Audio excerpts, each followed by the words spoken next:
buenas noches, gracias por estar con nosotros en Mega TV, Conversando la Noche, Mega Cadena de Comunicación. Es un gusto hoy presentarles al arquitecto Jorge Rubiani. Se lo puede enfocar de diversas aristas al arquitecto porque también tiene una trayectoria como comunicador, es colega nuestro, por supuesto también como historiador, docente, funcionario público, pero sobre todo un iconoclasta también, que ha generado más de una polémica en su vida. Así que será una charla imperdible, pero antes siempre queremos hacer una presentación formal de nuestro invitado. Este es el arquitecto Jorge Rubiani.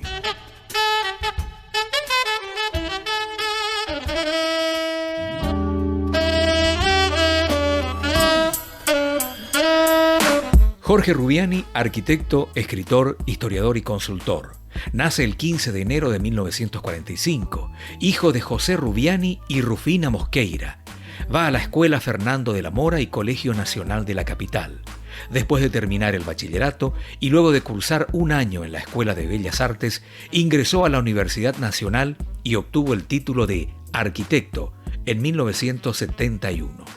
Ha diseñado, construido o gerenciado varias decenas de obras comerciales y privadas, además de ejercer la docencia en universidades públicas y privadas del país. Después del golpe de 1989, fue concejal municipal, presidente de la Junta Municipal, director de Cultura de la Municipalidad de Asunción y presidente de la Asociación de Juntas Municipales del Paraguay. En el 2001 fue director ejecutivo del Fondo Nacional para la Cultura y las Artes, FONDEC, y ha trabajado como consultor para gobiernos departamentales, oficinas municipales y organismos internacionales. También es escritor y orador prolífico. Fundó las revistas de arquitectura Cálculo y Espacio y Cota Cero. Fue presentador de radio con su programa Asunción, Su Historia y su Gente y Los Libros Muerden. Y autor de una docena de libros, incluyendo postales de la Asunción de antaño, Historia del Paraguay. Aquí está con nosotros el arquitecto Jorge Rubiani, que tiene un espacio en la 780 AM muy escuchado a la noche, donde justamente se repasa un poco las distintas vertientes culturales del país, la historia, siempre apasionante y siempre también polémica, y otros temas que él elige con una audiencia muy especial, muy selecta. Jorge, gracias por venir. Esta es tu casa de todas maneras. ¿Cómo estás? Gracias, Mario, gracias por la invitación. Sí, en cierto modo, esta parte de mi casa no conocía. ¿Te das cuenta? Este era el viejo auditorio Carlos Alberto Gómez que usamos mucho tiempo en los 80. Fue una ampliación de la que tuvo este edificio y ahora es estudio de televisión también. Qué bien. Siempre estuviste vinculado a los medios, es como una parte también de tu trayectoria. En realidad, no mucho. Yo empiezo una vida en la mitad de mi existencia prácticamente, porque cuando me separé me replanteé muchas cosas. Eso fue en 1980 y tantos.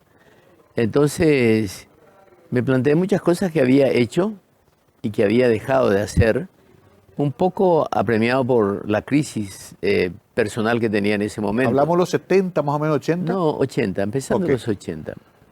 Y ahí retomé un montón de cosas. Yo tenía un montón de talentos aparentemente dormidos, talentos dicho pretenciosamente, y empecé a hacer cosas que no había hecho nunca, pero que tenía posibilidades de hacer. Entre ellos incursionar en la radio. Empecé en la radio, me habían hecho tantos reportajes que yo conocía más o menos los rudimentos de la comunicación. Y de ese modo empecé un programa que se llamó Asunción, Su Historia y su Gente, sí, que casualmente se llama ahora unos fascículos que estamos lanzando con ABC Color. Y después, como se me encasillaba mucho con la cuestión histórica, yo pensé, no, tengo que hacer algo un poco más relacionado con la historia, pero que exceda al campo de lo estrictamente disciplinario e histórico. Hice un programa que se llamó Los Libros Muerden. Una alusión mordaz a aquello de que los libros no muerden, sí, pero los libros muerden. Sí, en realidad tienen vida propia. Y por ese motivo hice otros 5 años con ese programa y después me sacaron. Amablemente. Esas cosas que ocurren en nuestro país que sin decir agua va, la gente de repente, un día la gente te deja de saludar o deja de saludarte, otro día alguien te pide una entrevista pero no aparece, o alguien te pidió un trabajo que al final no pasa a retirarlo, cosas así. rareza de nuestra comunicación. Interesante para entrar en tema, pero claro, también fuiste presidente de la Junta Municipal, Sí. edil de Asunción. Sin quererlo. Sin querer. ¿Cómo viene esa historia? Y resulta que justamente tiene que ver con lo anterior. Sí. Yo fui muy crítico con Filisola desde el comienzo. Porque independientemente de lo que representaba y de la tremenda esperanza que generó, a mí me parece que eran muy descuidados en cuanto a ciertos rituales del poder, muy informal con el horario y ese tipo de cosas. Y yo señalé ese hecho de que yo no quería participar de las cosas que se prometían a la gente y que no se cumplían. Y un poco me dejaron de lado. Hasta que cuando Canese fue el presidente de la Junta en aquel primer año, en el segundo año se pretendía que siguiera alguien de Asunción para Todos. Sí. Y se presentó especialmente Coco Gaona, que le dijo a Lilian Soto, al único que le vamos a votar nosotros es a Jorge Rubiani. Porque yo en ese primer año había hecho un enorme trabajo en la Comisión de Obras Públicas de la que era presidente, un enorme trabajo que está sustentado por estadísticas, no lo digo solamente por envanecerme por eso. Y Lilian se opuso terminantemente porque yo era ya opositor a Filisola para ellos. Era un disidente. Era un disidente. Y entonces le dijo, vamos a llevar esto a las bases. Y resulta que llevan a las bases, y en las bases, cuando venían a la municipalidad, al único concejal que le encontraban era yo. Era Jorge Rubiani. Entonces yo me volví, no imprescindible, pero me volví muy conocido para la gente. Claro. Y en las cercano. bases me votaron unánimemente para que yo fuera el presidente de la Junta. Ahí llegaste a la presidencia de la Y ahí Junta. llegué a la presidencia de la Junta. Mira vos, pero también fuiste director de desarrollo urbano. Sí, digamos que interino. Ok. Eso, yo nunca estuve como en el staff ejecutivo, salvo porque fui consejero, consultor, etcétera, y a veces me estiraban para cubrir un cargo. De repente fui director de planificación técnica, director de desarrollo urbano, Entiendo. qué sé yo. También docente de la Facultad de Arquitectura. En la Sí. época de Emilio Naput, De ahí me echaron también. De ahí- también me echaron de ahí. Sí. Me gustó eso como un título casi. ¿Era la época de Naput o ya de Era la Urraza? época de la... Ok. Yo me presenté a tomar un examen de teoría de la arquitectura del que era profesor, Sí. y me encuentro con que yo no estaba en la planilla. Y me informan ahí que yo ya no era profesor, que me habían sacado de un plumazo. Y entonces demandé a la Facultad de Arquitectura y gané, que el juez determinó que yo me tenía que ser repuesto en el cargo. Y otro juez, era un recurso de amparo, otro juez, en una agresión absoluta a los procedimientos jurídicos, determinó dejar de lado ese amparo y confirmó la primera decisión de sacarme del cargo. Claro. Alguien le llamó a un juez y le dijo, liquidalo a esto. No, alguien no, Gustavo Stroessner. Gustavo mismo. Gustavo Stroessner, porque algunos amigos de Gustavo Stroessner que estaban en la facultad fueron a pedirle que lo hiciera. Facultad de Arquitectura, donde estudiaste además. Estudié. Te recibiste ahí. Era una época muy romántica. Especialmente siendo estudiante de arquitectura. Sí. Siempre notábamos, por ejemplo, fíjate que Tiempo Billo, un excelente grupo de teatro que se formó, eran casi todos estudiantes de arquitectura. Claro.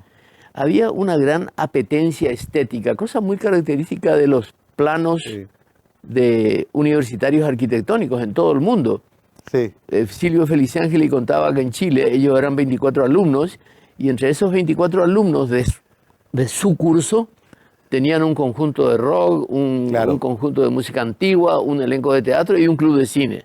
O sea que todo junto Sí. en ese mismo panel de 24 personas. Sí, qué interesante esto, porque es un fenómeno que se repite en todo el mundo.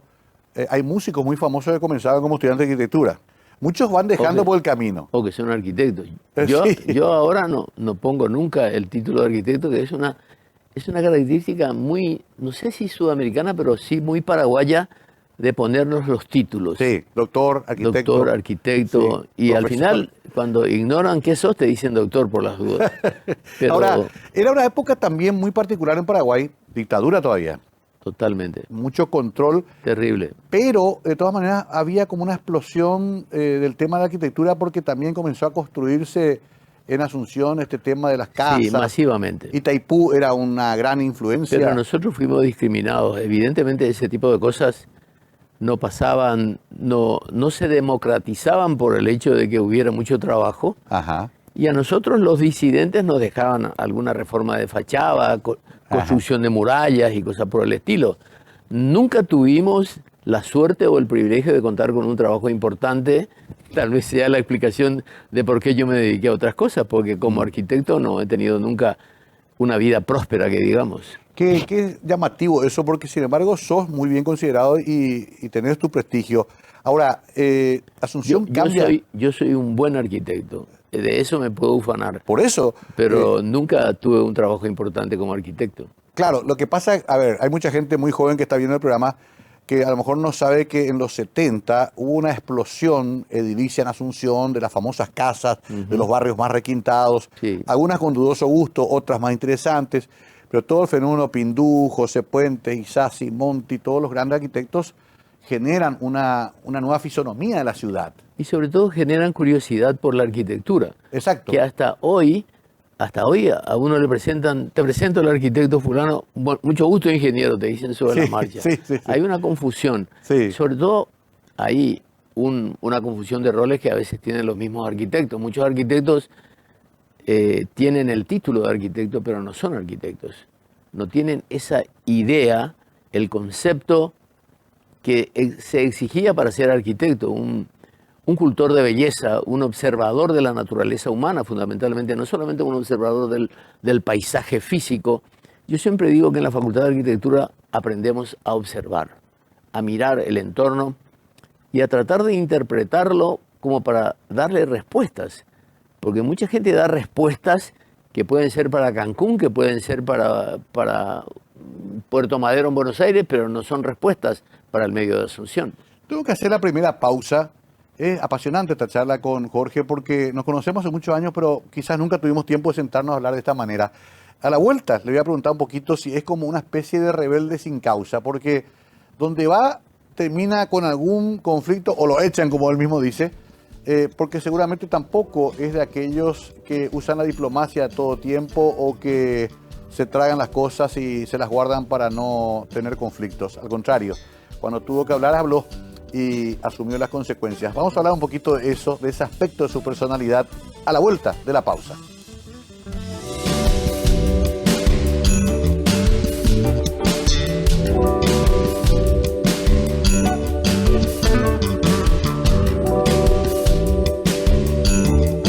Nos acompaña hoy el arquitecto Jorge Rubiani. Me faltó las bases de tu biografía. Naciste en Asunción. En el hospital de Barrio Obrero. Mirá vos. En una madrugada de verano. Bueno, ¿y que tu familia quiénes eran? ¿Tenés hermanos, hermanas?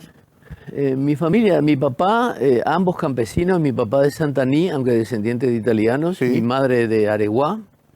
Tengo 5 hermanos, éramos 6, pero murió una hermanita antes de que yo naciera. Ajá. Y familia obrera, barrio obrero, medio pobre, escuela de niños descalzos. Esa fue la vida que me acompañó los primeros años. Yo no tengo un buen recuerdo de mi infancia porque fuimos educados con un rigor académico que no había en otros lados, tal vez. Yo siempre cuento que mi mamá todas las noches le leía a mi papá novelas de los que eran la vanguardia intelectual de la época, León Tolstoy, Alejandro Dumas, Benito Pérez Galdós, etc.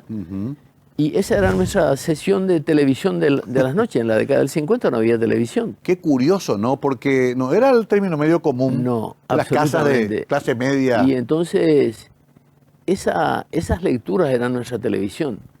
Y tal vez nos infundieran algún interés por algo más de lo que éramos.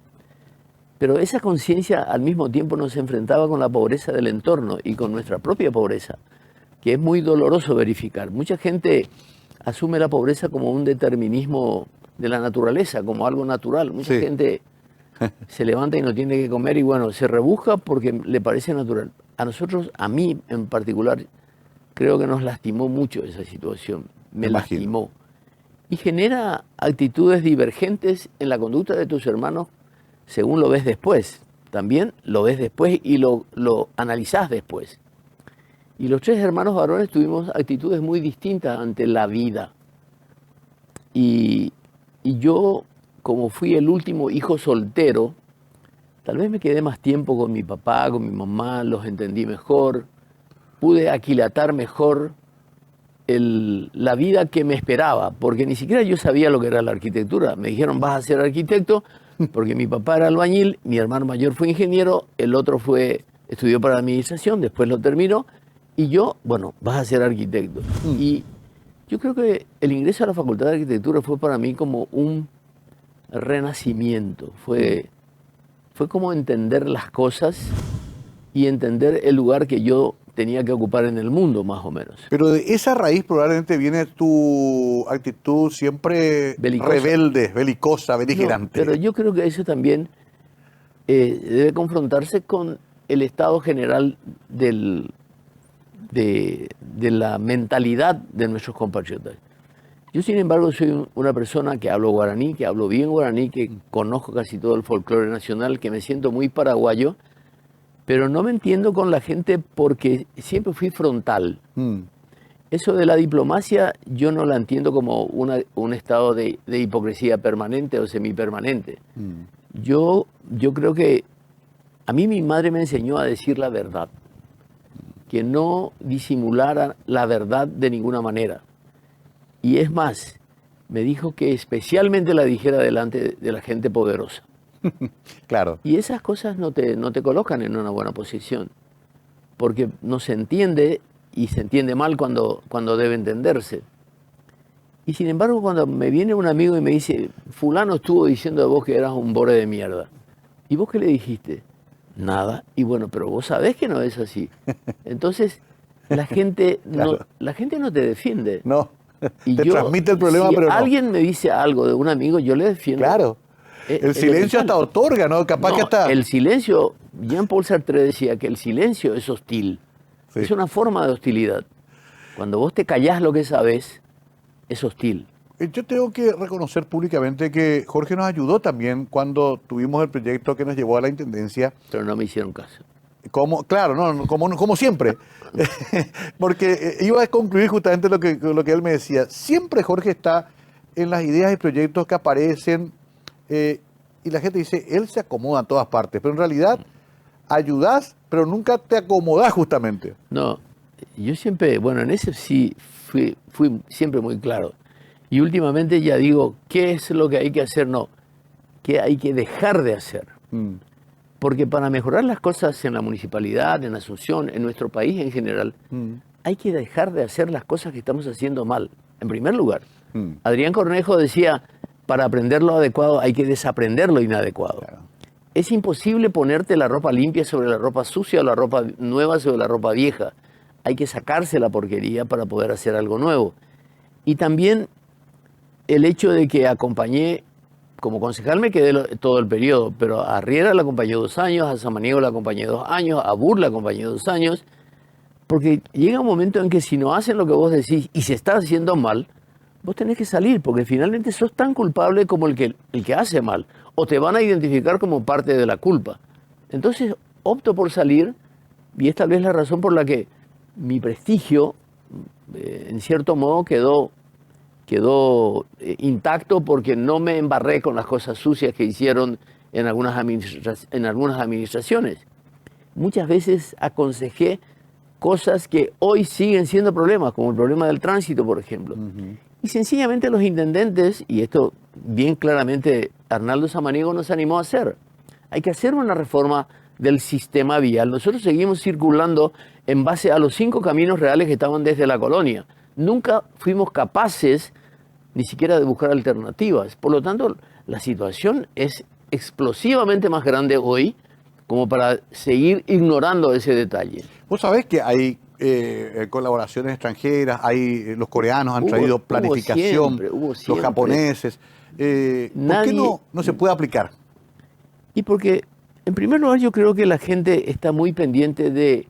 Antes estaban pendientes de lo que decía Stroessner, si Stroessner lo aprobaba o no. Y lo segundo es que la gente no se atreve porque no sabe. Y la gente no consulta al que sabe porque teme perder algo de su poder o de su hegemonía o de su preponderancia. Porque muchas veces yo recomendaba cosas, pero el intendente se daba vuelta y consultaba al silencio de sus colaboradores, ¿cómo se dice? Más cercano. Leales, incondicionales. Y entonces ahí se iba al tacho todo. Cuando se habló de Asunción Chacoí, yo presenté un memorándum completo de varias hojas sobre las conveniencias y hasta le convencí a los gobernadores del Chaco con un detalle estadístico muy simple. Comparen ustedes el presupuesto de Fernando de la Mora, de Mariano Roca Alonso, de Villa Lisa, de Lambaré, con el presupuesto de Villa Ayes. Comparen. Es sideralmente mayor porque eso hace el contacto con Asunción. Eso hace que Asunción, las expansiones de Asunción les afectan positivamente a estos municipios del entorno. Y sigue siendo ignorado lo del Bajo Chaco porque nunca buscaron el acercamiento o que Asunción pasara al otro lado a tenderles una mano. Y esas cosas, al final Octavio Gómez me dijo, de razón y de arquitecto, tenés toda la razón. Pero nunca se hizo. Nunca ¿Y ahora este puente nuevo te parece que puede ayudar? No, definitivamente no. Porque este puente nuevo, la costanera es un componente de la franja costera. Era el componente vial. Y los muchachos, para hacer el negocio, hicieron el componente vial. Pero todavía seguimos sin poder entrar al río porque hay coliformes fecales flotando en el río. No se atendió el componente ambiental, no se atendió el componente social, no se atendió el componente urbanístico, porque la costanera sigue siendo una avenida de entrada y salida. No está integrada, no está con la costura urbana adecuada para que se la utilice desde la ciudad. Entonces, hoy se convirtió en un sitio de estacionamiento de los funcionarios públicos, hoy se convirtió en un sitio de paso de cualquier tipo de vehículo y ya está sobrecargada. La costanera es un lugar de paseo. En todos los lugares del mundo la costanera es la cara bonita de la ciudad. Y aparte de eso, hay algo todavía más sombrío, para no decirlo perverso, que es, ¿de quién es la costanera?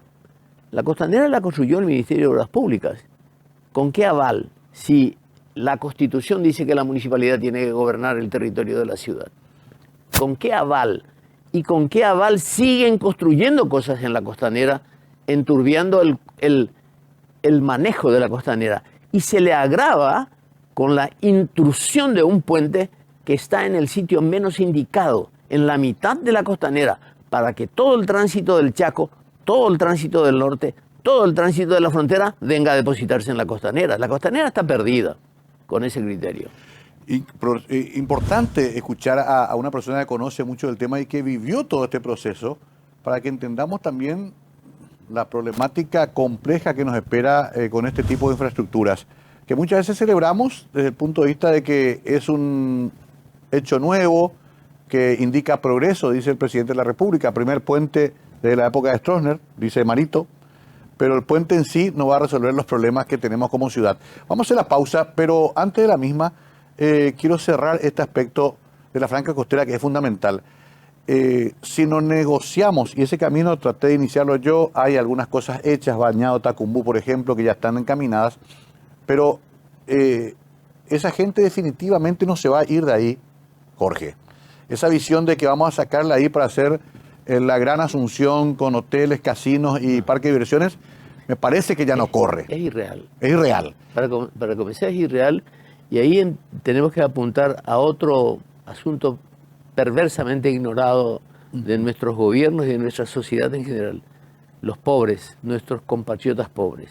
Si no atacamos a fondo la pobreza, si no la reducimos drásticamente, si dejamos de interesarnos por la pobreza y sus consecuencias, vamos a ir padeciendo lo mismo, y ninguna solución impuesta, tipo las miles de propuestas que se hicieron en otros países para el mismo problema, van a tener éxito como no tuvieron éxito en esos países. Quiero hacer la pausa en ese punto. Después quiero preguntarle al arquitecto en qué sector del arco político él se ubica. Eso también siempre fue difícil con él. ¿Es un socialista redimido? ¿Es un capitalista impenitente? ¿Es un hombre de centro?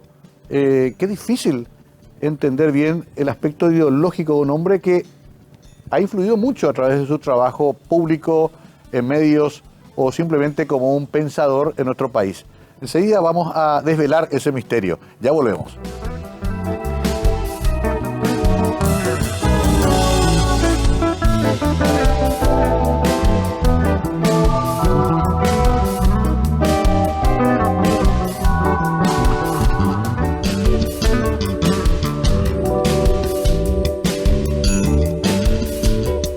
arquitecto Jorge Rubiani es nuestro invitado esta noche. Un lujo charlar con él, hombre frontal.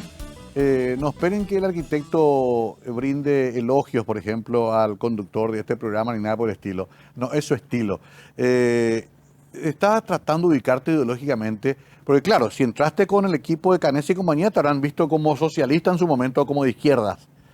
Tus conflictos en la facultad también te ubicaron medio como Contreras. Pero, ¿vos cómo te sentís? Yo soy un hombre de izquierda, ¿Sí? pero de izquierda de verdad. Porque el mundo ha cambiado y cambiaron las posiciones ideológicas enfrentadas a un mundo que es mucho más complejo que el que teníamos antes. Eso hay que entenderlo muy claramente. Ya no se puede ser de izquierda a ultranza pretendiendo que cuando llegue al poder voy a privatizar los bancos, por ejemplo.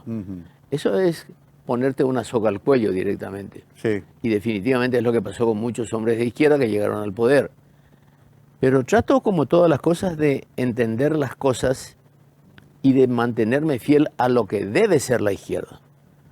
Porque a mí me parece que la izquierda no puede transigir con la corrupción, por ejemplo. A mí me parece que la izquierda no puede transigir con el maltrato a la mujer, con el maltrato a la niñez, con la falta de propuestas para la vejez, con la falta de interés en resolver los problemas de corrupción internos que hay dentro de la izquierda.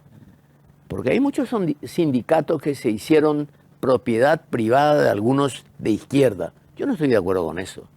Y eso tal vez me coloca como un eterno disidente, porque esas cosas mucha gente explica, bueno, así es la política. Para mí, así no es la política.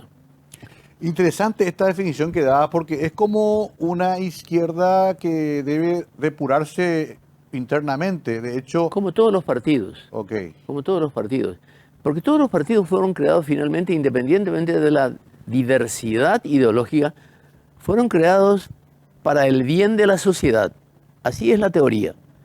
Y entonces, ¿cómo se puede conseguir el bien de la sociedad transigiendo con lo que se está haciendo mal?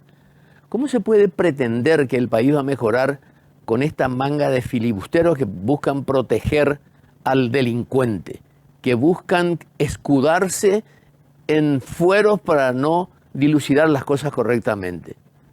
¿Cómo se puede pretender que un Partido Colorado sea el Partido Colorado de siempre cuando una persona impuso al presidente del partido actual, impone a quien sea, impone al candidato y le da la bendición a otros, cosa que también están haciendo algunos liberales? ¿Por qué la gente termina votando siempre por esa maquinaria que es la ANR? Porque le da de comer.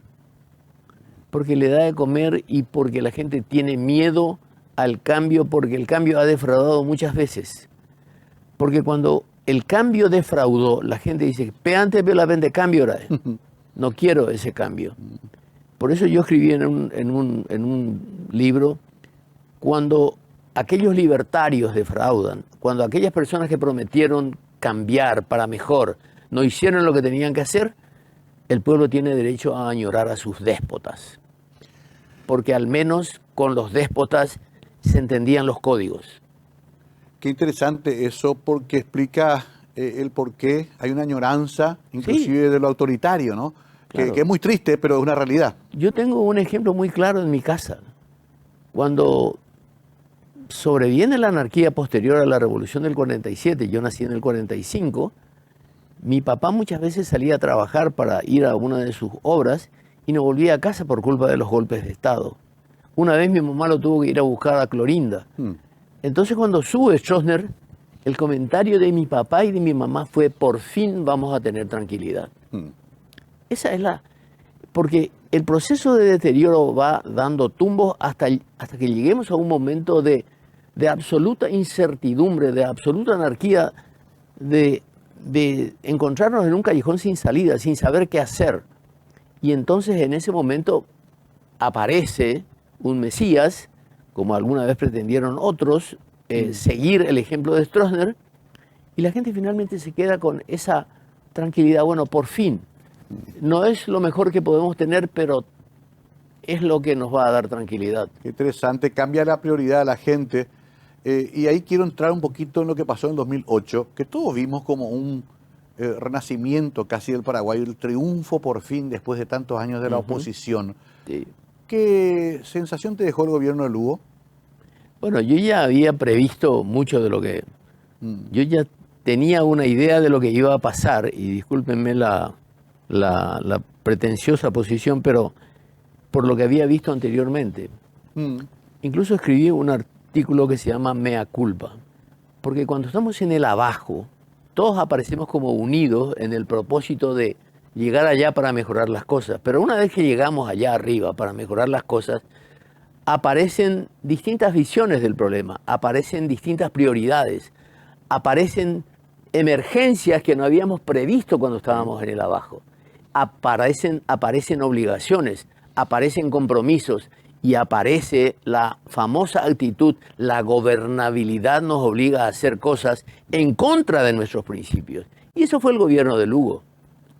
Y a mí me resultaba incluso raro que ya no lo habían preparado la trampa del juicio político que le hicieron después, porque había muchos motivos para prepararle un juicio político. Y te voy a decir lo que me defraudó, a lo mejor eran cosas mucho más anecdóticas. Por ejemplo, y es la falta de conocimiento del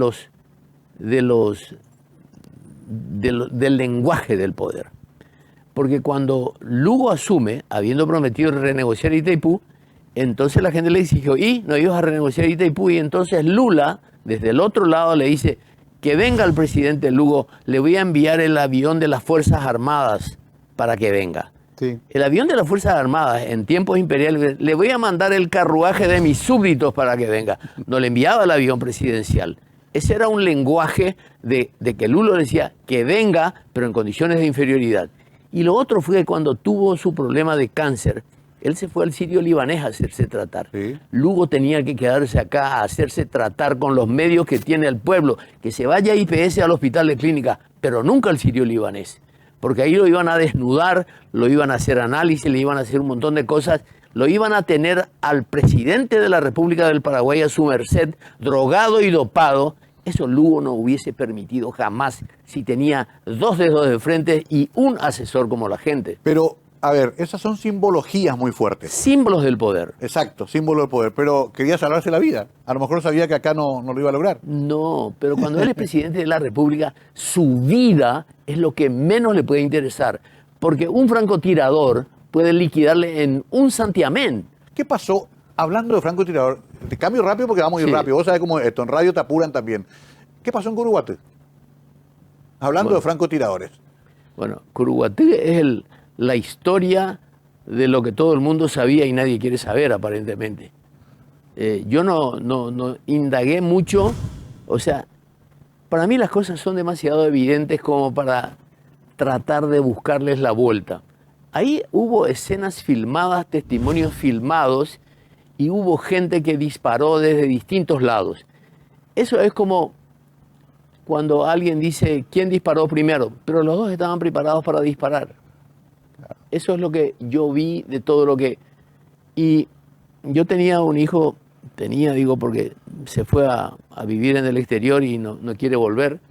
Tenía un hijo que decía, las cosas son así, y para un fiscal tiene que ser claro que es así, a menos que aparezca un hecho absolutamente fortuito, accidental, nuevo, que cambie las cosas y cambie la visión de las cosas.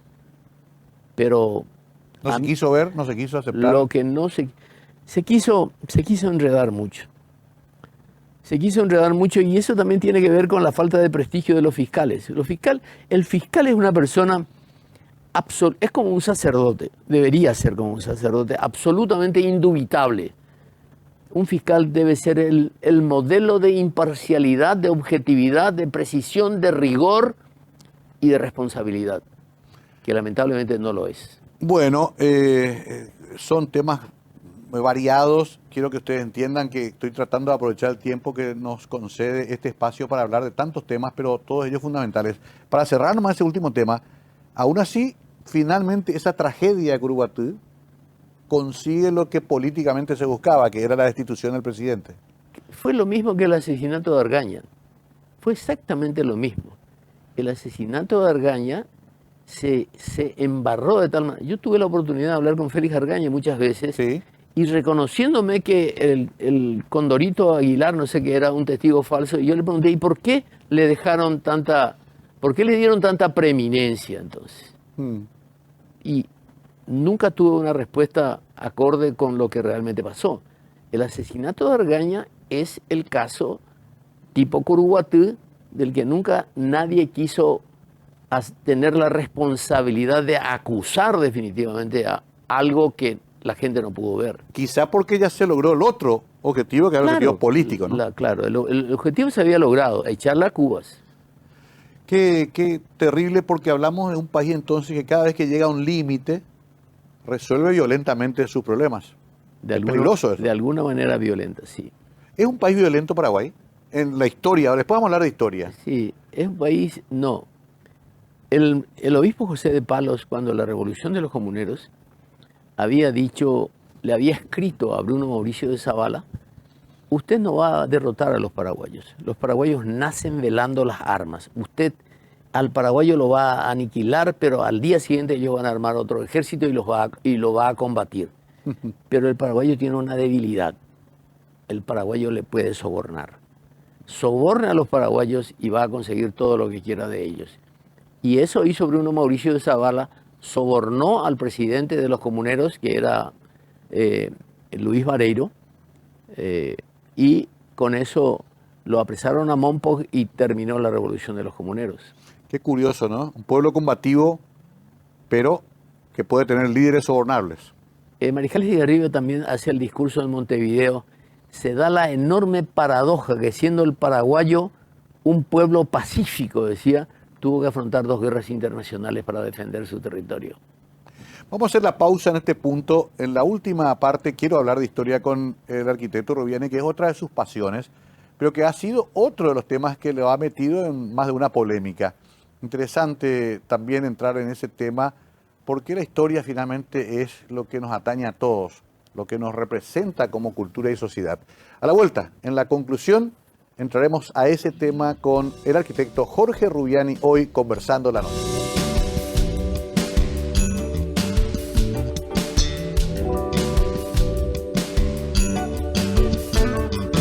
Estamos con el arquitecto Jorge Rubiani, un hombre frontal, muchas veces polémico. Te metiste en historia y ahí te metiste también varias veces en algunas disputas. La primera pregunta es casi personal. ¿Sos lopista? No. Porque yo te percibo como lopista. No, porque si soy lopista no tendría que pretender hablar de historia. La historia no es para tomar partidos. La historia es para saber la verdad de lo que somos, de lo que fuimos. Y a veces coincide en que ciertas cosas me ubican como lopista. Okay. Pero yo siempre digo que cuando me hablan de la historia de la guerra de la Triple Alianza, ese fue un complot para eliminar al Paraguay del mapa de América. Y la resistencia de López hizo posible la visibilidad de la causa paraguaya y la supervivencia del Paraguay como nación. Entonces me importa, disculpame el latín, me importa un carajo que López haya sido arbitrario, etcétera, porque López salvó al Paraguay de que formáramos parte de territorios de Argentina o de Brasil. Me gusta esa definición rápida, porque por eso que la gente te interpreta como lopista. Y sí, pero muchos lopistas me consideran también antilopista, porque yo reconozco que López cometió arbitrariedades, pero en el panorama general de las cosas, esas arbitrariedades son arbitrariedades que se le pueden atribuir a cualquiera de los mandatarios que nos trajeron la guerra, pero que no hacen a la existencia de la entidad nacional paraguaya. Entiendo. Vamos un poquito más atrás. ¿Y Francia? Francia lo mismo. Francia salvó al Paraguay de que fuéramos parte de una provincia argentina porque estaba rodeada de porteñistas. Y hubo causas concretas que fueron delineadas, y eso nos va a llevar al otro conflicto que tuvo hace poco con los documentos que aparecieron, en donde se delatan con meridiana claridad las cosas que pasaron en aquel tiempo. Increíble cómo Paraguay, a pesar de todo eso, sobrevivió como nación. Totalmente, pero más increíble es que cómo le robaron en los últimos años y sigue sobreviviendo. Y la guerra del Chaco. Hay una cantidad de teorías, está la teoría del petróleo. No. La guerra del Chaco empieza con el Tratado Secreto de la Triple Alianza del 1 de mayo de 1865, porque ahí Argentina establecía en el Tratado Secreto que Argentina era dueño del Chaco desde el Bermejo hasta Bahía Negra. Y cuando el tratado se devela un año después, Paraguay estaba en plena guerra, no podía decir nada, pero son los bolivianos los que dicen allá en el altiplano, ¿cómo Argentina va a decir que son dueños del Chaco si el Chaco es boliviano? Paraguay todavía no escrituraba en ese momento. Y finalmente, cuando se resuelve el problema con Argentina, con el laudo Hayes de 1878, cuando recién empiezan nuestros conflictos con Bolivia, y hay 5 tratados que nos adjudicaban un territorio muy inferior al que tenemos hoy, que es otra gran mentira política que se difundió cuando, bajo una égida liberal, ganamos la guerra del Chaco, que lo que ganamos en la guerra perdimos en la paz. Eso es una falacia de aquí a la luna. Qué bueno que lo digas, porque hasta hace poco escuché en varios medios, ganamos la guerra pero perdimos territorio. No. Territorio que no teníamos luego. No teníamos 1 centímetro cuadrado del Chaco resuelto por tratado. Los 5 tratados de Cutquijarro, Acebal Tamayo, Benítez Hichazo, Ayala Mujía, Soler Pinilla, no consiguieron ni siquiera determinar nada porque los parlamentos de ambos países rechazaron esos tratados. Y cuando sobreviene la guerra, también se dijo que Paraguay no estaba preparado para la guerra. Paraguay se preparó tanto como Bolivia para la guerra porque si no, no hubiésemos tenido cañoneros, ni avión potés, ni nada por el estilo. Pero no podíamos salir, como la gente pretende hoy, que los temas de Estado se traten en la Plaza Uruguaya. La gente no podía salir a decir, nos estamos preparando para aniquilar a Bolivia. Estigarribia fue un buen conductor de la guerra. Excelente. Y tuvo también el concurso de varios generales, coroneles. De primer nivel. Los militares paraguayos se habían formado en Chile, en Francia y en Alemania. ¿Tuvimos ayuda para la guerra del Chaco? Definitivamente. ¿Que en Argentina? La misma ayuda que Argentina le dio al Brasil para la guerra contra el Paraguay nos dio a nosotros para la guerra con Bolivia. ¿Pero por qué? Porque en 1912 se publica un mapa de los propietarios argentinos del Chaco paraguayo y resulta que el Chaco paraguayo no tenía 1 centímetro de propietario paraguayo, eran todos argentinos. De manera que Argentina no nos ayuda a nosotros, nos ayuda a preservar un territorio que estaba ocupado por argentinos. Y estamos hablando de las grandes empresas Billinghurst, Fortabat, Bungay Born y compañía, que hasta hoy rigen en cierto modo la economía argentina. Paraguay sale victorioso, pero después de un tiempo entra en una especie de espiral de violencia que termina o que se cristaliza en el 47. ¿Por qué? También, y sale victorioso por el enorme prestigio de los militares, y los militares a partir de entonces, empezando con la Revolución de Febrero del 36, consagran a los militares como árbitros de la vida nacional. A tal punto que cuando los febreristas son a su vez derrocados, los liberales ya buscan un militar para candidato a presidente, que fue Estigarribia. Y ahí surge otro error grave de nuestra política. Estigarribia en ese momento era un símbolo de la unidad nacional. No podía haber aceptado jamás ser candidato de un solo partido. Hubiese aceptado con la condición de que se unieran los dos partidos en consagrarlo a él como presidente e integrar un gabinete de unidad nacional en ese momento. Es muy fácil decirlo ahora, pero es lo que hubiera pasado y muchos liberales le condenaron por ese hecho. Y eso, digamos que divide definitivamente la sociedad paraguaya y consagra la hegemonía de los militares, porque posteriormente viene Morínigo, que cuando cae hay una sucesión de gobiernos civiles, pero en la más absoluta anarquía, hasta que nuevamente Stroessner toma el poder y se fue ayer. 35 años. Bueno, vamos a ir entrando en conclusiones. A mí me apasiona también este tema y te escucho con tanta atención. El 47 tenías 2 años, por lo que entendí. 2 años. Tus padres tuvieron que soportar, sobrevivir. Lo pasamos en un pozo que hizo mi papá en mi casa, porque nosotros estábamos a 50 metros de las fronteras de la cancha guaraní, donde se habían posicionado algunas de las fuerzas, y llovían los cañones sobre esa zona. Claro. Y mi papá hizo un pozo que llenó de colchones y mantas y compañía, y ahí entramos toda la familia, más unas tías que vinieron, un pozo de 4x4, cubierto con chapas, etcétera, y donde yo, según decían, recitaba un poema que se llamaba Fulgencio Yegros, que hoy no recuerdo más. Qué increíble, ¿no? Y con las privaciones de la alimentación, Absoluto, todo. de los servicios higiénicos. Todo. Hay que, No, salíamos y estábamos en casa. Eso se hizo en el patio de mi casa. entiendo, claro. Sí. Pero tenían que estar ahí refugiados cuando había alguna bala encima, ya iban ahí. Ahí dormíamos todos. Sí, mi madre me contaba mucho de los colchones en las ventanas. Sí. De hecho, hasta hace poco tuvimos el centro tachonado todavía de metralla en las columnas de la Ande. Sí, están todavía. No fue poca cosa lo del 47. No, Fue terrible. ¿no? Bueno, pero también fue ¿cómo se dice? Un replay de las cosas que pasaron en 1912, en 1922 y en tantos golpes de Estado.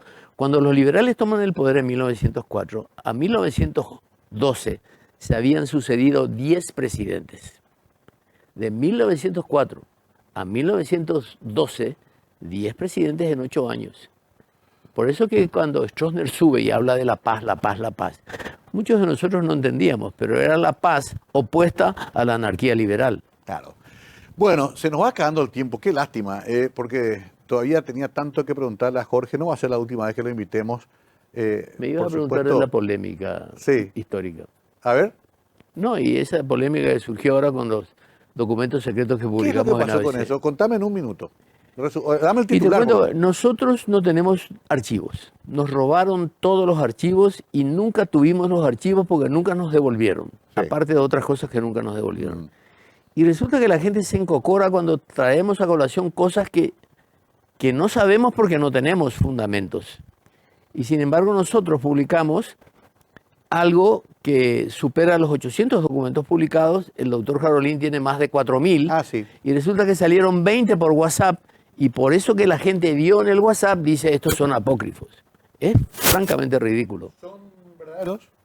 Algunos, la mayoría son verdaderos. Algunos son que nosotros ya seleccionamos y sacamos. Son evidentemente... ¿Por qué no se quiere ver la realidad? ¿Por qué se quiere rechazar? La realidad obliga a asumir una posición. La verdad os hará libre, dice un verso inventado por un señor llamado Jesús. Sí. Pero la gente no quiere saber la verdad. La verdad nos obliga a asumir una responsabilidad y a asumir una posición y a actuar en consecuencia. La verdad nos va a obligar a exigirle al Brasil que nos devuelva lo que nos robaron, por ejemplo. Te propongo que hagamos aparte otro día un programa sobre los documentos. Ni un problema. Bueno, me gusta porque es un tema que es cierto, quedó ahí instalado como una polémica y nos ponemos todos nerviosos y después ya no hay más serenidad para discutir seriamente un tema tan importante. Jorge, te agradezco mucho. Me olvidé de preguntarte cómo se compone tu familia. Le conozco a tu hija porque está en pareja con mi sobrino y tenemos tenemos un Ferreiro Rubiani. Sí, Ferreiro Rubiani. Ferreiro. Leonor. Que es tu nieta. Yo me separé en el 85, 86, tenía 3 hijos de mi primer matrimonio. Sí.